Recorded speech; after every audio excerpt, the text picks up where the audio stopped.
Goeiemôre en baie welkom by nog 'n episode van Praag TV. As jy nog nie op die kanaal ingeteken is nie, maak gerus so deur op die knoppie te klik, asook op die klokkie sodat jy kennisgewings van toekomstige video's mag ontvang.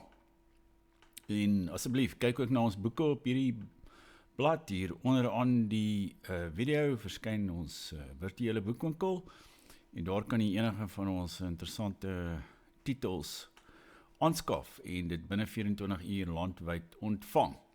Nou, vandag se onderwerp is immigrasiekonflik. Moet ons die PB's of die Makwere kies?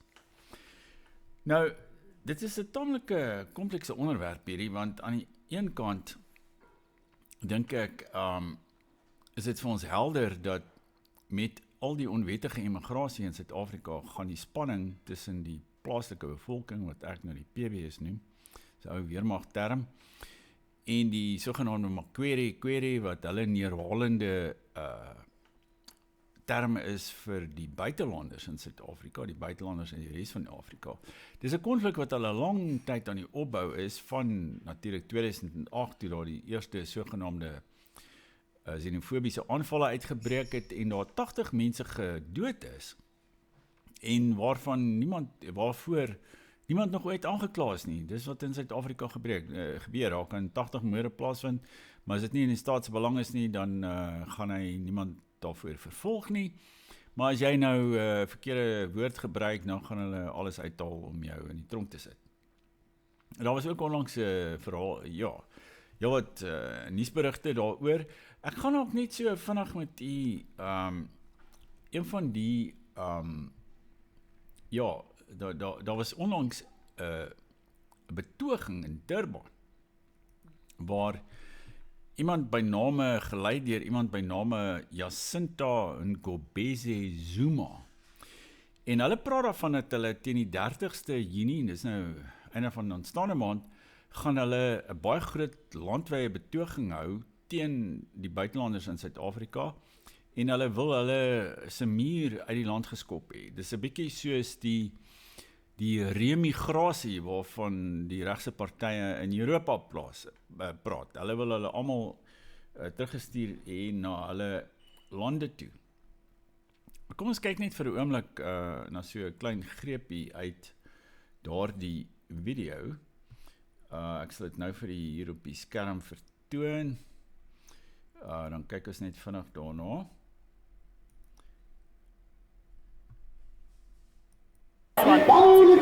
Well, we did say we'll march until we win. It's not the last march, there will be many others. And today's one is specifically focused on no-go areas, Point Road being one of them. Point Road has been taken over by mostly Nigerians.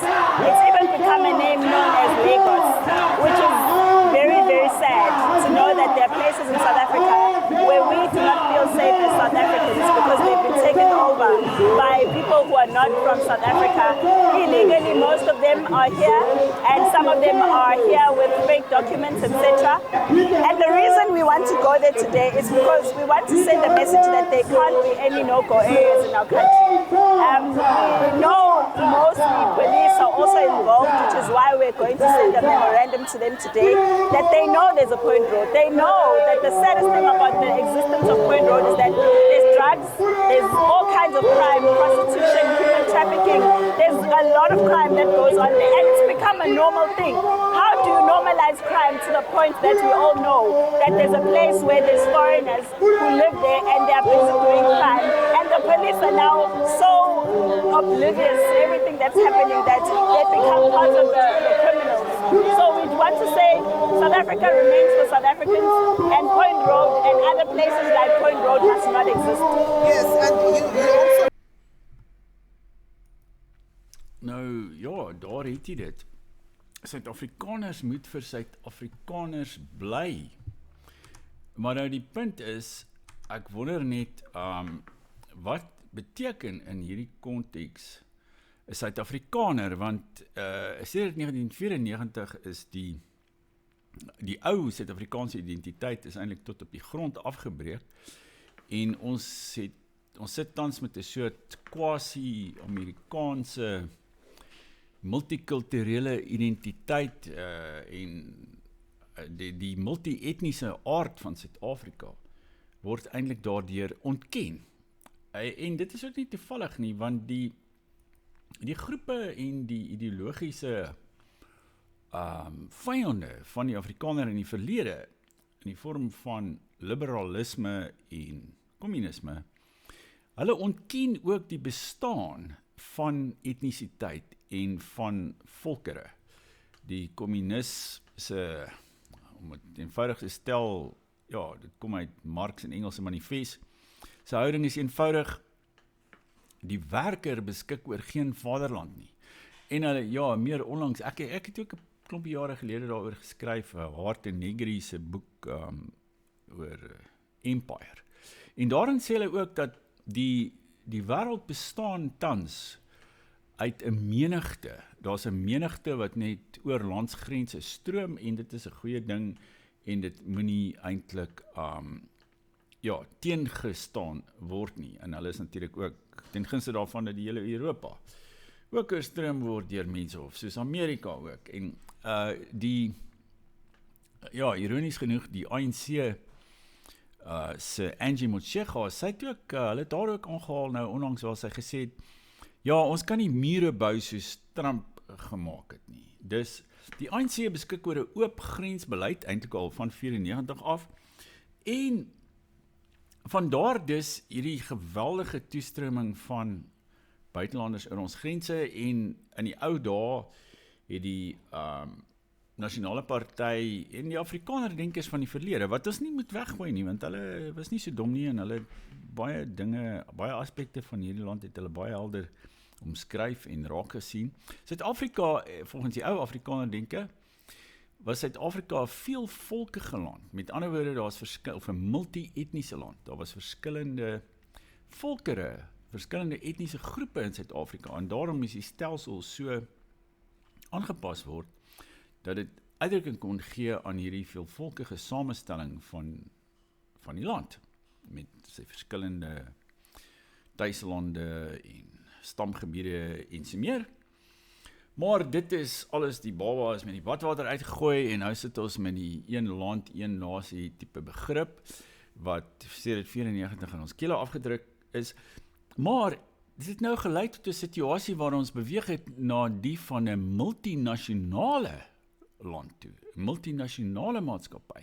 Want ons sit nou met mense van reg oor die hele Afrika, eintlik van reg oor die hele wêreld, want ek sien al hoe meer Pakistanis en Marokkane en wat ook al, wat ook in ons land vaskop en hulle kry werk hier of hulle begin ondernemings van Somalië en waar ook al.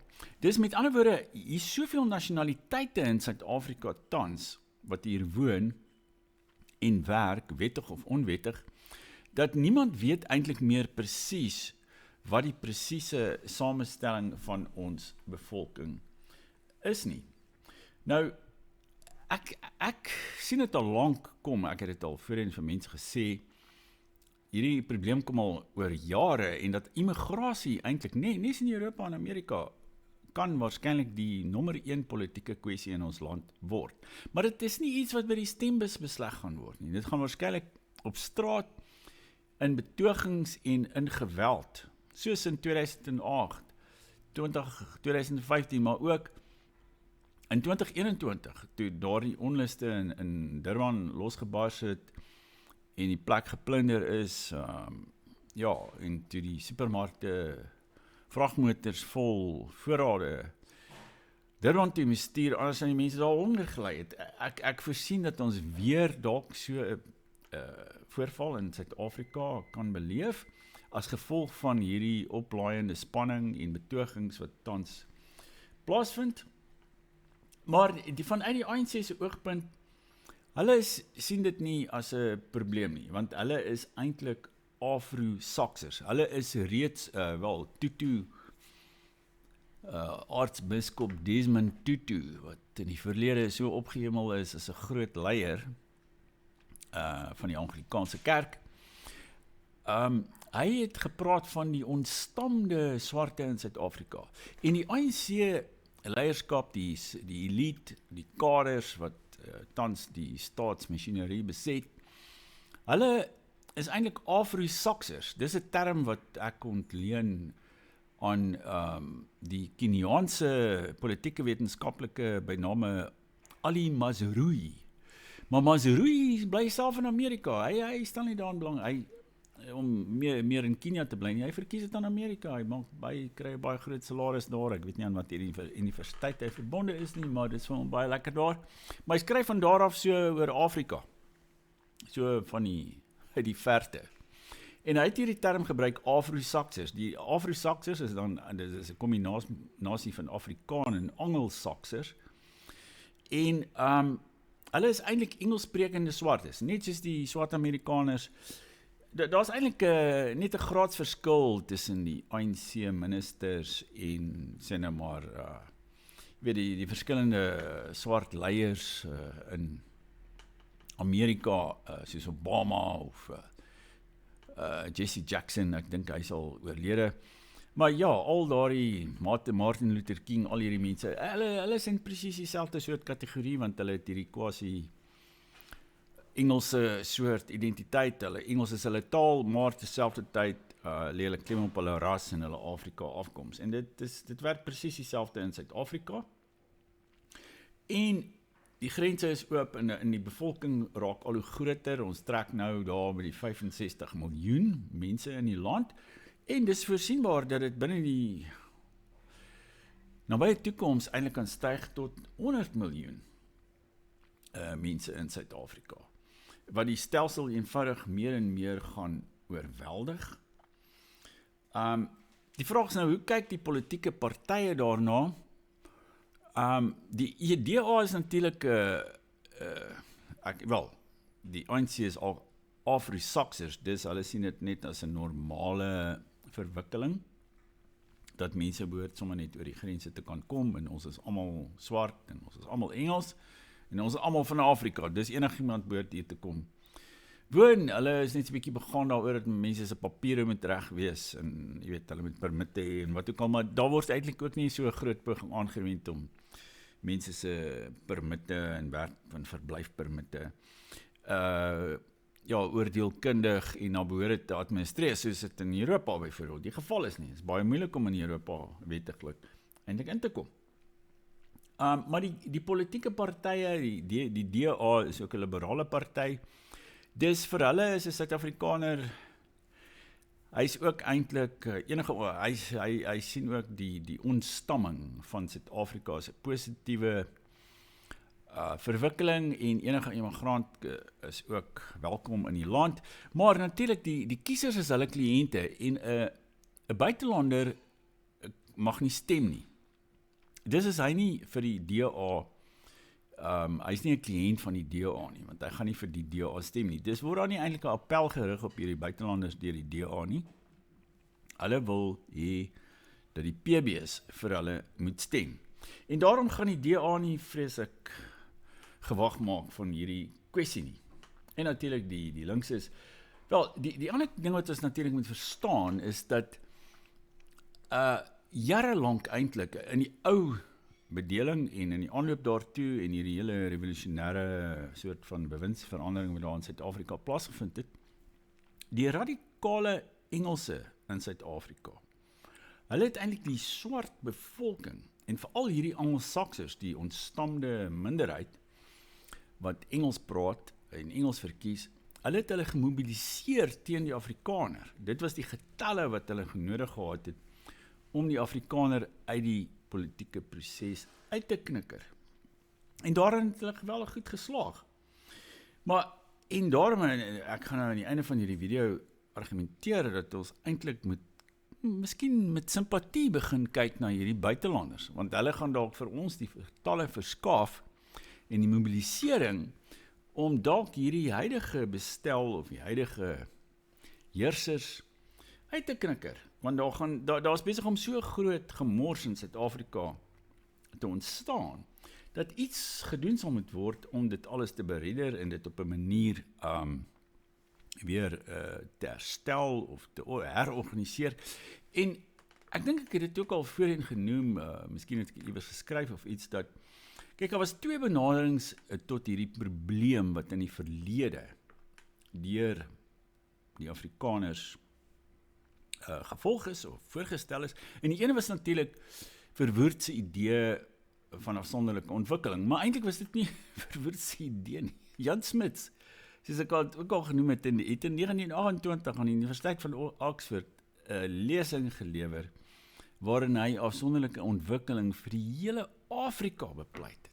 Met ander woorde, daar was geen verskil tussen iemand so Smuts en Verwoerd eintlik as dit by hierdie benadering kom nie. En Smuts het ook gesê 'n mens moenie vir die swart man politiek gee nie. Dit staan daar swart op wit. Mense lees nie hierdie ou goed nie, maar ja, ek lees dit. Want ek wil verstaan hoe ons hier gekom het. En so daar's twee maniere om hierdie soort eenheidsstaat in Suid-Afrika wat besig is om ons te verdruk en wat Afrikaans besig om Afrikaans dood te maak en wat baie vyhandig staan teen die Afrikaner identiteit en wat op soveel maniere, ek sal nie eers daarop ingaan nie, jy weet daarvan teen ons te diskrimineer. Daar's twee maniere om hierdie eenheidsstaat eintlik te breek en die een is om hom kleiner te maak en dit is wat Verwoerd wou gedoen het. Hy wou natuurlik en daar was die onafhanklike tuislande wat vir 'n ruk lank bestaan het, maar nie werklik erken is deur die buiteland nie, terwyl Lesotho en Swaziland en Botswana, wat ook maar tuislande of sogenaamde Bantu-stans is, hulle word universeel deur ander lande erken, want hulle is Britse tuislande. Dit is Britse apartheid. Maar as die Afrikaner dieselfde ding probeer doen, dan word dit nie erken nie. Maar, ja, met ander woorde, Verwoerd wou dit breek deur kleiner, deur Suid-Afrika kleiner te maak, maar Smuts wou hom breek deur hom groter te maak.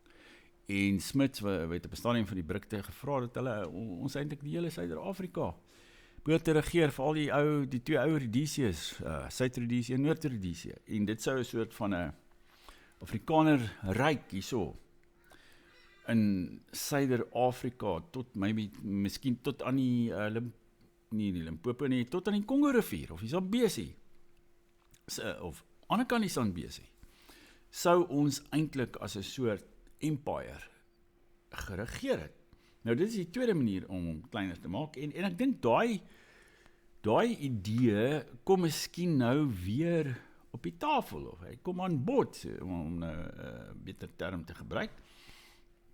En Suid-Afrika, Suid-Afrika is dus deur middel van hierdie oopgrensbeleid besig om 'n tweede Nigerië te word. Ons bevolking gaan geweldig toeneem, 100 miljoen, dit kan selfs 200 miljoen word, as gevolg van immigrasie. En Nigerië is natuurlik 'n land wat op die oomblik omtrent oor 230 miljoen mense beskik. Maar wat ook vir ons baie ter sake is dat Nigerië is 'n land wat terselfdertyd ook onderworpe is aan geweldige konflik, omdat dit ook 'n multinasjonale staat is, 'n multi-etniese, veelvolkige staat, en alhoewel daar 'n federale stelsel in Nigerië is, veroorsaak dit nogtans ontsettend baie konflik, en 'n mens kan dink byvoorbeeld aan die Biafraanse oorlog, toe die Igbo wou afstig in 1967, tussen 1967 en 1970, is daar met hulle staat Biafra, is daar iets soos tussen 1 en 3 miljoen mense dood in daardie konflik, in daardie oorlog. En so iets is in ons land ook moontlik. Daar kan honderde duisende of miljoene mense uitgemoor word as deel van hierdie konflik wat geskep word deur 'n stelsel wat geheel en al nie pas by die aard en die samestelling van hierdie staat nie. Nou, dis hierdie konflik wat ons tans sien tussen die PBS en die Makwere kan net verder verdiep. En dit laat ons dan met die vraag, wat behoort ons in hierdie situasie te doen? Wat staan ons te doen? Nou daar's ten minste 3 houdings wat ons daar teenoor kan inneem. In die eerste plaas kan ons eenvoudig net, die Afrikaner is die afgelope aantal dekades eintlik jare en dekades geneig tot apatie, jy weet, en hy oefen nie eintlik keuses in nie, en hy volg maar nie die stroom. Jy weet, ons kan hierdie apatie handhaaf, of ons kan op 'n veilige afstand nou kyk hoe hierdie konflik in die land gaan uitspeel tussen die PBS en die Makweri-Kweri. En dan kan ons dalk kyk wie wen uiteindelik, en ons kan probeer om dan onsself te akkommodeer ten opsigte van 'n soort nuwe bestel of 'n nuwe heersersklas wat daardeur mag ontstaan. Of ons kan dan kies om saam met die PBS teen die buitelanders te staan. Maar ek dink die verhouding tans tussen ons en die PBS is eintlik baie slegter as tussen ons en die Makweri-Kweri, want al hierdie Zimbabweërs en Malawiërs en wie ook al, hulle werk vir ons, ons het 'n goeie verhouding met hulle. Daar's nie hierdie selfde soort rasse angel tussen ons en die buitelanders as tussen ons en die PBS nie. Die PBS word gedurig, hulle is opgestook in die verlede deur die Engelse, die linkse geradikaliseerde Engelse in Suid-Afrika en natuurlik ook deur die huidige Afro-Saksiese leierskap. Hulle is gedurig besig om haat en onmin teen ons te stook. Dus die kanse vir goeie samewerking tussen ons en die PBS is wat my betref maar taamlik skraal. Dus indien ons 'n keuse sou uitoefen, moet uitoefen dalk, dink ek sou ons eerder by die Makweri-Kweri of die buitelanders moet skaar, en daarmee gaan ons ook eintlik ons status en aansien en die welwillendheid van die hele Afrika en van al die ander Afrika state gaan ons wen, want hulle gaan sien dat die Afrikaner is werklik, hy is gevestig in Afrika en hy wil dinge in Afrika doen. Ons maatskappye in elk geval doen sake reg deur die hele Afrika, daar's Afrikaners reg deur die hele Afrika wat allerlei goeders verrig daar. En dis is ons nie, ons wil net onsself bly, maar ons is nie eintlik die vyande van die swart man in Afrika nie. Inteendeel, ons was nog eintlik altyd van die groot trekse daar, of Paul Kruger, of wat ek wel, ons was nog altyd die vriend van die swart man. Ons is net deur die Brit en die geradikaliseerde Engelsman en die kommuniste, die liberalis, is ons voorgestel, verkeerdelik voorgestel, as die vyand van die swart man en die groot rasis en aanhanger van apartheid en alles wat daarmee saamhang. Dis ek sal graag wil hoor wat jy daarvan te sê, wat jy daaroor te sê het, of ons moet kyk na samewerking met hierdie buitelanders nie, met hierdie vreemdelinge, want eintlik, as ons mooi daaroor dink, die huidige bewind sien ons ook as vreemdelinge in die land.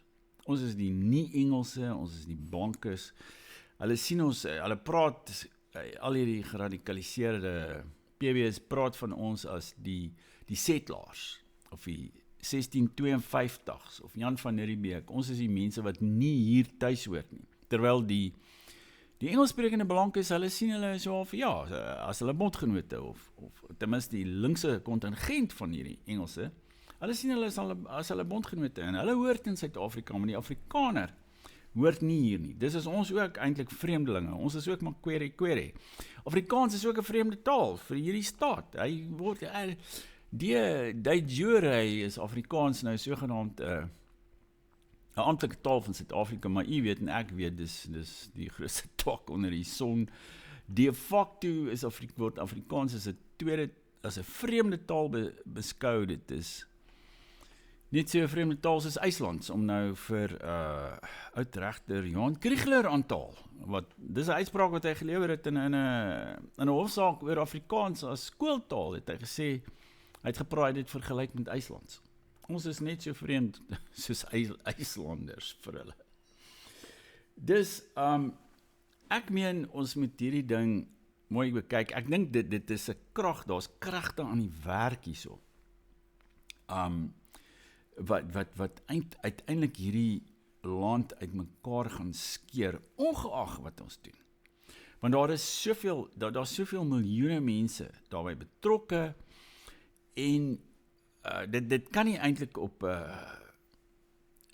binne die huidige denkraamwerk van die ANC, van die liberalisme, van kommunisme, al hierdie hierdie heersende ideologie in Suid-Afrika, kan dit nie gehanteer word nie, want hulle sien dit nie raak vir wat dit is nie. En natuurlik die korrupsie en die staatsverval, wat daar reeds heers, maak dit ook onmoontlik om hierdie probleem op 'n bevredigende manier op te los.